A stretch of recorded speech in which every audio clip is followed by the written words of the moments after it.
The all-new generation of the Mini Countryman is here. It will come all electric and also here still as the combustion engine version. And we will drive it here as the most powerful Mini Countryman John Cooper Works JCW with Thomas Nadegefühl in 4K, full screen, full length. Let's go here with the new generation in the design. So much more upright. It is actually higher than before and strong stance. It has more this off-roadish look. At the same time, the JCW version adds sportier accentuations like the logo here, then the red accentuations in the vertical scheme here. Overall, yeah, it almost looks like a checkered flag here in the front design. In the side profile, it has massively grown in length, so it's now at 4 meters 43 or 174 inches. That is actually 13 centimeters or 5 inches longer than the previous generation, and as I said, it's also higher here with the contrasting roof and rather darker gray color, but we'll also have a white-black contrast there for you. We're soon going to take a look at that. Wheels from 17 to 21 inch. These here are 20-inch wheels, so already quite large. How does it translate to the comfort? We'll check it out very soon.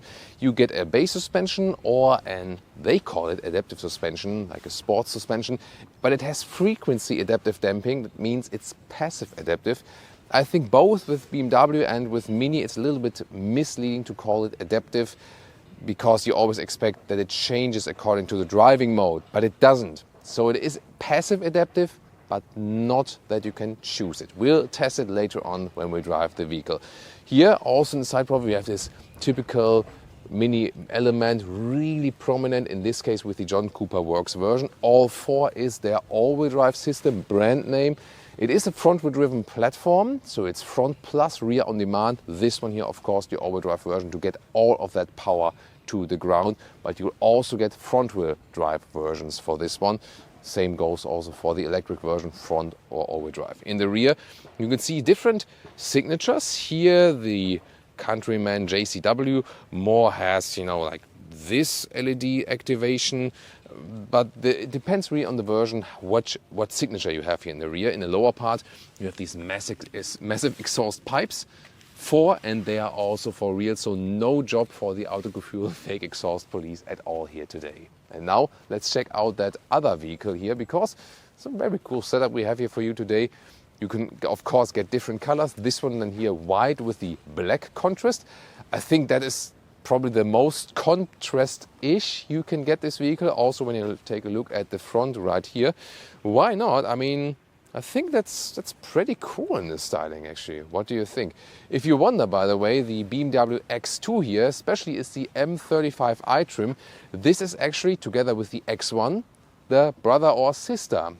They are built on the same platform. Actually, in this very trim here, the M35i has the very same engine, just like the Mini John Cooper Works Countryman, Mini Countryman John Cooper Works. Yeah. What do you prefer? Which one comes first?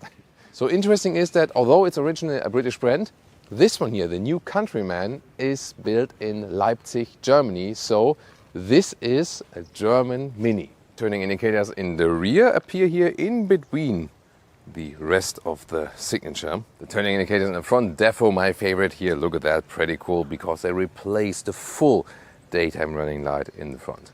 This is the key fob. It's actually pretty cool. Nice design idea. Oh, and here it also says Legend Grey is the name of this color. And then flush door handles. Anyway, let's check out the door closing sound.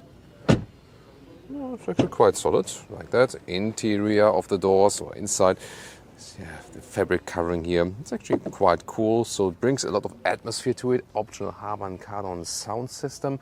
And then from this perspective, one thing you can see the steering wheel, which also has a cool perforation here at the side, for example. Let's take a seat and see about the comfort. So it's actually, it's very cozy indeed, and also for your head. So sometimes the integrated head restraints are kind of annoying. They look cool, but then annoying when you lean back. But here it's actually very cozy and soft, works well, and here also plenty of headroom left. This is actually also one with the panoramic roof. You have first of all this shade here. There we go, goes all the way across the vehicle. And it's also one that you can still actually open, and this has become rare in the industry actually. There we go. And also wide opening, so you can almost have this convertible experience. Yes, the small Mini, by the way, is also once again coming as the convertible. That's also then later in the model portfolio of the new generations. So this is also one of my hobbies, measuring the inch of the screen. So this is like, the inside is like 9.5, and the whole thing, if you count including the bezels, is 10 inch. And you know, because it's round, it's the first round OLED in a car actually. It's pretty cool, very clear display, and it's just, you know, it's just fun that it's the round thing. And 10 inch is actually really large in this case, because if you think about, you have like a horizontal screen, it can be very slim but still be like, you know, 10 inch in diameter. So this is actually, yeah, the highlight of the vehicle, so to speak. And you also have fabric here at the dashboard, different styling elements. You have a base version for the new Countryman, which is more in subtle colors, not too much screaming out.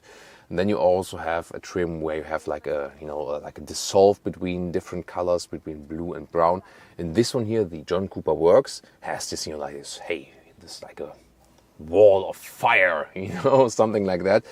But I think it's fine. I love that they use more fabric surfaces instead of just plain black plastic. And I think it's not Krusty's clown show here, you know, but still something more spiced up.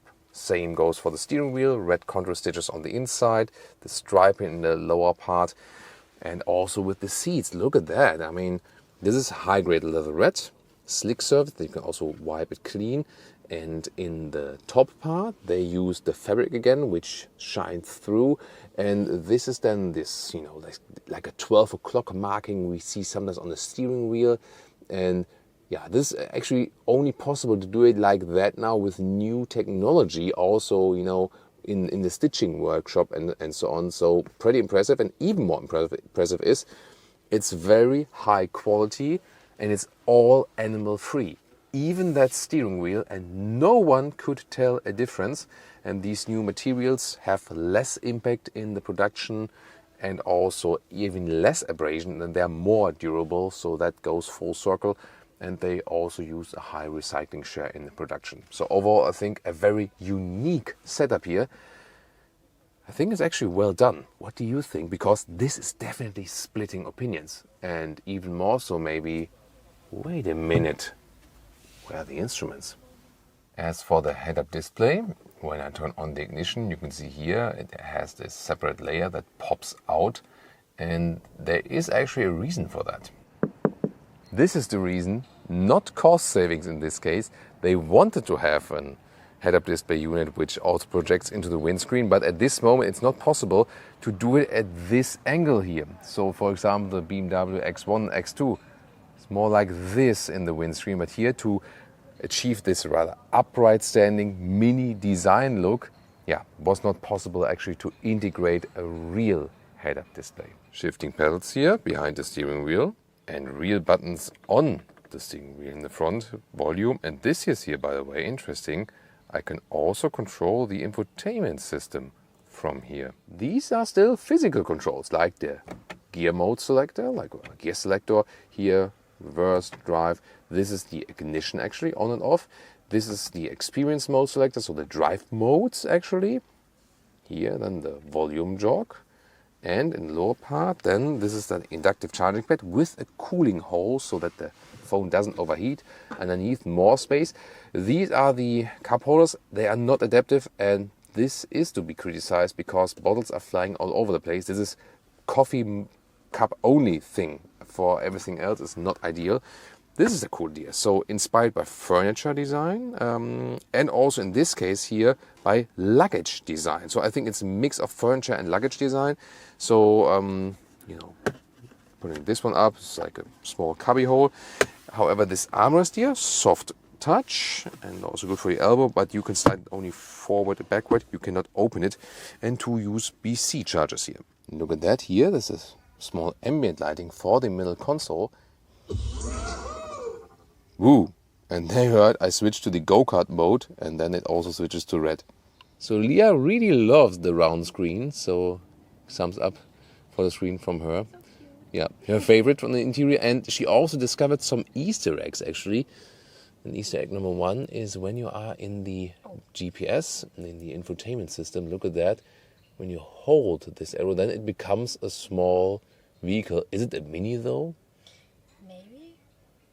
Yeah, but yeah, definitely fun idea, you know. And the second Easter egg concerns a streaming service or the music. So here. Ooh, you can be the DJ. That's cool. Wiki, wiki, wiki. Yeah, you can even do some scratching. Also important here, the climate control. I suggested to Mini that when you press here that you could directly swipe. At the moment that's not possible, so let's see if they can fix it with a software update. Here you have to press in there first and then you can swipe or click minus or plus, or here then for the steering wheel heating or seat heating and so on. And you have the car internal GPS, and like here you see also it's actually quite responsive.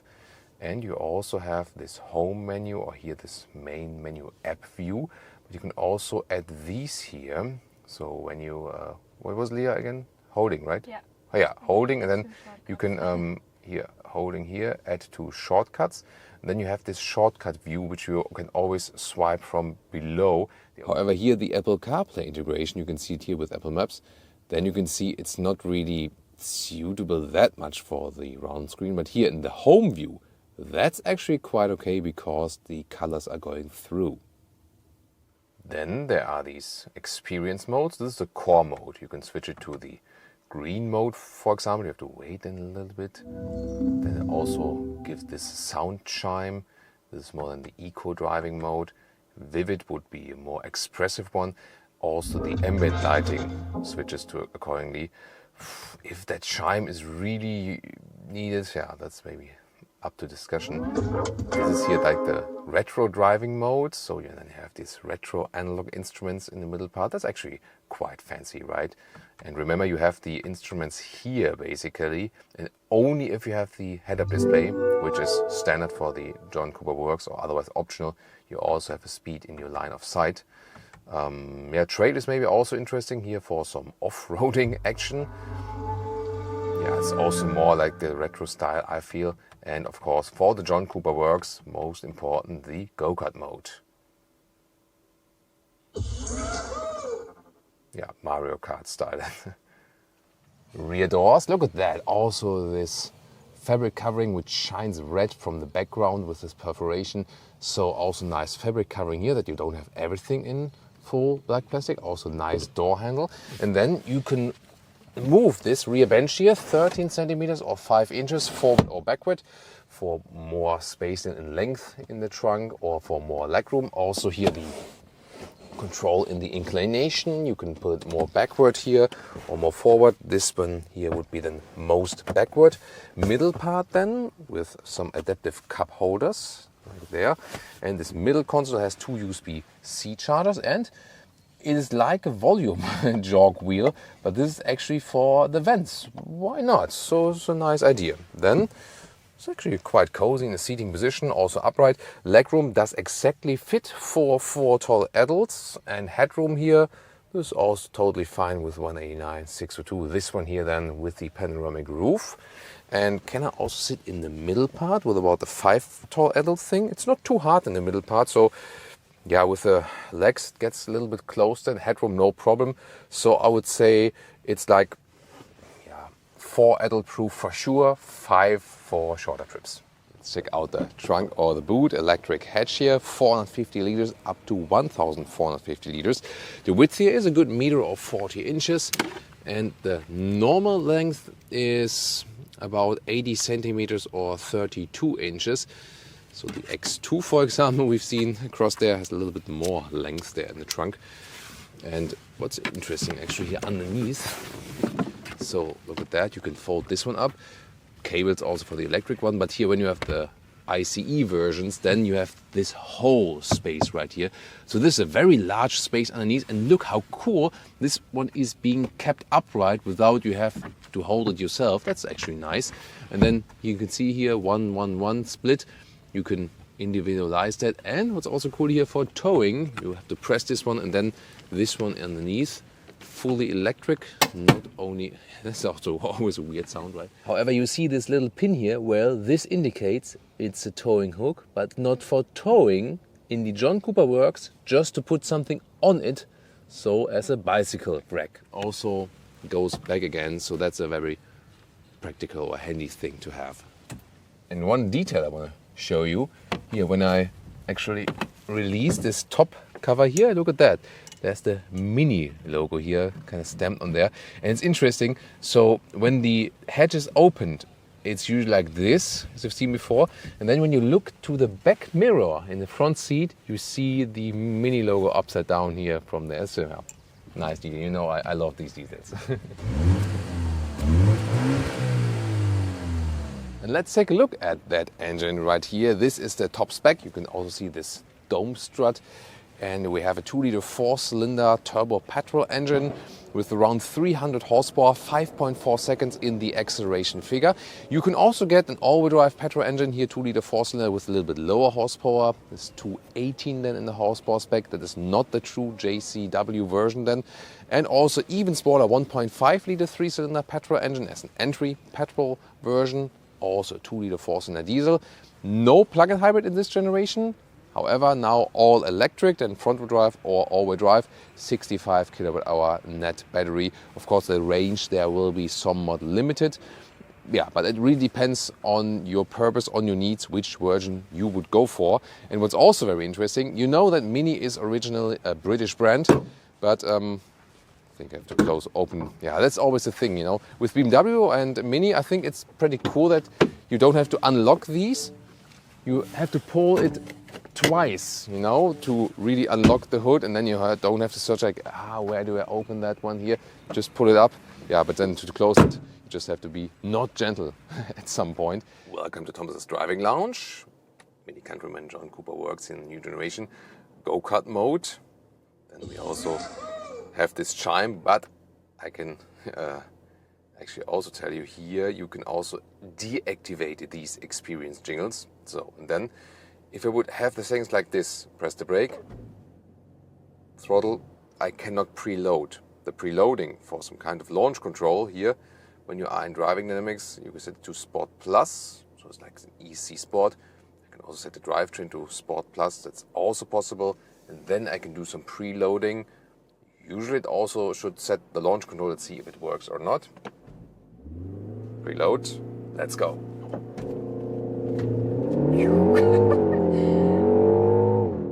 Plop, that's 90 kilometers an hour. Woo, that went really quick. The Lear meter was also going off. Really nice. And it did not tell me that it would have a launch control. I could do the preload. If it goes into that launch control setting, I mean, I did preheat the engine properly. Maybe that was the reason why it didn't pop off. Yeah, I'll have to check later on. But we could preload and had a good acceleration there. Really nice. This sound theme on the inside is mainly coming from the inside indeed. In the US versions, there is no OPF, no auto particle filter. So for the petrol engines, no particle filter. That's why you have a better sound in the US or Northern American models actually. Wow, suspension is set on a really stiff note.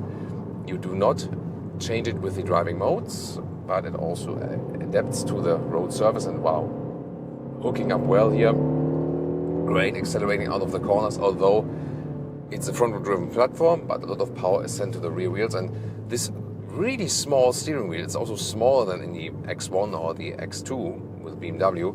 This small steering wheel really helps you to control this car even better. You have such a balanced, neutral feeling here. It's really cool. So here, for example, when we're getting close to the town, we can also switch back to the one of the normal modes. Here you heard nothing because I deactivated that. Speed bump. We'll soon get to one of my favorite driving dynamic routes here in the world actually. So one of my favorite routes. Have been having that in the reviews a lot of times actually. And yeah, it's always amazing in the very same way, so to speak. But here on the city, I have compact dimensions. Here, the steering is also really progressive, so you don't have to steer that much. most of the time you can also just keep both hands easily at the steering wheel. Also in the normal driving mode, it has enough power that you don't have any turbo lag or something like that. Now here, these rather cobblestone area thing, it is actually here in this respect, for when the ground is uneven, okay. But here, when we have some small bumps, where they're like really fast reactions from the suspension, there it gets indeed uncomfortable. So you have to like this really rough suspension. It is kind of rough, I feel. Yes, you have some kind of go-kart feeling, although it's an SUV, that works. So this sporty mini spirit here is definitely there. And here, I think, in the camera you see like from the cobblestones, yes, but to me, it's not about the cobblestones, the very surface. It's more about these small bumps that are in between that make it kind of uncomfortable. 20-inch wheels here also, you could even go bigger. But if you want more comfort with the Countryman, then either don't go for the John Cooper Works version, or at least stick with the smallest wheels possible. You could also here for the JCW go with 19-inch wheels, for example, to get a little bit more dampening from the tire. Leah doesn't look too happy from this rough ride here. Yeah, but maybe this sporty ride here will make you happier again. And here we go. Let's go back to the go-kart mode once again. Pressing twice, and also to the S-shifting mode. Yeah, it's interesting. When I had it set to DSC Sport, and I have to confirm it one more time. This also looks pretty cool here, right? You have the big speed there. Watching the speed, by the way, here or in the head-up display, it is a little bit easier to watch it in the head-up display, I have to say, because it's in your line of sight, but it's placed relatively low, so it is a compromise not to have a real head-up display, but as I said earlier, it was not possible otherwise. Oh, there's an electric Countryman coming here, now towards us. And the overdrive version, also one of the most powerful ones. And here, wow, nice sound experience. Now next corner, really good feeling here for the steering wheel, that's lovely. I can also use the shifting pedals here myself. Shifting down or up myself. That was already a little bit too late for shifting. Ooh, wow. Happier now? So is it good to sustain for the passenger as well? It's good? It's okay, yeah. Because that's always a good sign, when you're driving really quick and sporty. If the passenger feels all right, that's always a good sign for the vehicle. And I mean, here now the road is quite good, and there the stiff suspension is not such a problem, actually. But now I see that actually here, for one of my most favorite routes here, so this part here, they reduced to 30 kilometers an hour and also installed a speed hump. I mean, it is kind of narrow here, so probably, maybe, especially in that area here, there were maybe a few accidents or something, and then they went for that, obviously. Yeah, my favorite driving part in the world is reduced to 30 kilometers an hour now. Well, if there were a lot of accidents, you can also understand that, so I don't want to complain. Now, 70 again. That's easily done. Wow, I have to use the brakes a lot and plop, plop, plop from that exhaust. Really nice. Woo! Yeah, that's the sound. That's the stuff. So the handling is really superb, and that sporty, stiff suspension does a good job. You don't feel like you would be driving an SUV, indeed. And yeah, this new generation here feels even sportier and even more refined, and especially love the steering. You see here, when I'm in these corners, I hardly have to turn the steering. At the same time, I have a very good, natural feeling for it. And I even feel that they have found a better steering application than BMW did, actually. So let's go back. Maybe what about the timeless mode here, going retro style? What about that? And motorway? We can do some 66 to 100. Plop, that's it. Even a little bit overachieved. Yeah, I have to be even more cautious with the speed limits today here. Now setting the cruise control, and now we can also test the adaptive lane keeping, or the active lane keeping assist. Here we go, let's see how smooth it is. Now the motorway is bending. Of course, you're supposed to keep your hands on the steering wheel all the time. Look at that, no hectic steering movements, super smooth, very elaborate assistance systems. It's level 2. And in that kind of elaborated way, it was never been before in a Mini model overall, actually. And have you heard the turning indicator, actually? That is, to me, one of the coolest things. Oh, there is a Countryman as well, but that's the previous generation. There we go, you see also the design difference. You like that one better or this one?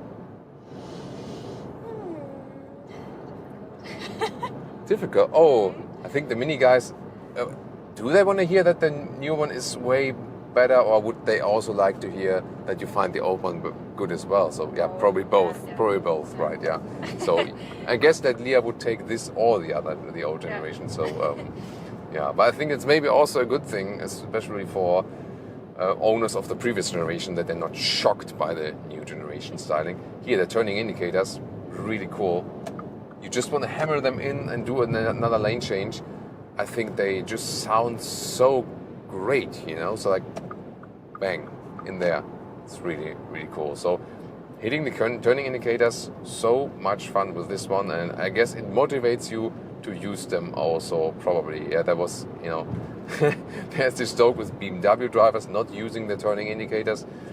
Yeah, but it is actually a BMW stock column, so I guess this will motivate a lot of people to do that. Here also very good brake feeling, and also here, with, you know, we were at around 1 kilometers an hour, 60 miles an hour. It was also very silent, so good noise insulation here in that new generation. This has also been improved. Overall, the whole vehicle feels more grown up, more evolved.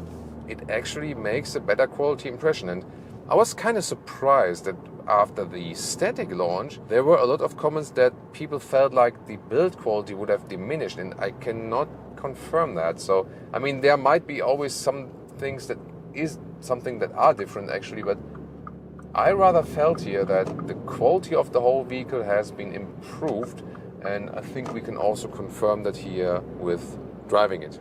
Of course, you should compare it to the internal competitor, the BMW X1, or maybe enjoy more Mini content here.